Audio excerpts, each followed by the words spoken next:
Yesu ubona bwagipfa yaranesheje ni ushobora byose ni muzima Yesu ubona bwagipfa yaranesheje ni ushobora byose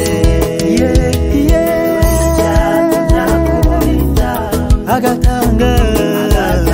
ingabo nyinshi zigapfa wowe ukabaho yakubonye mu mubaro nicyo cyatumye akwimana haleluya iramuzamuhane dore icyatumye akurinda agatanga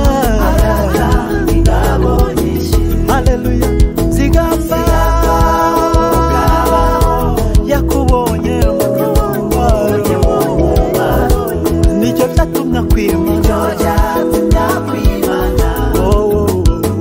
kugira uzamuhane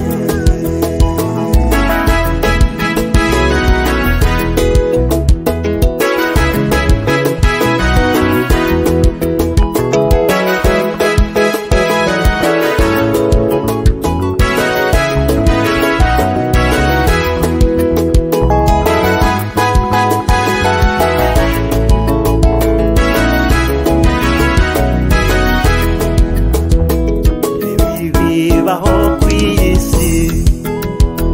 ntiwigeze ubiteguza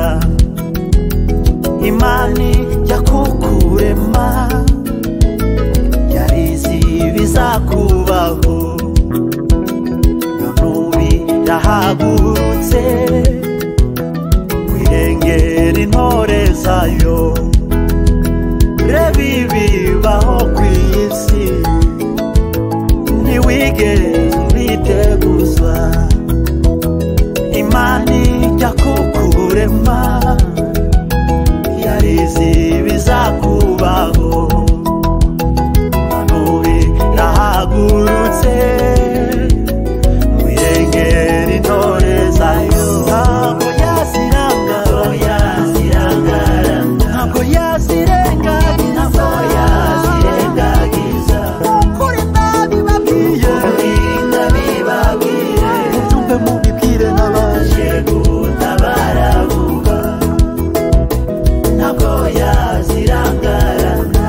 haleluya ntabwo yazirengagiza n'ukuri ndabibabwire mubyemere cyane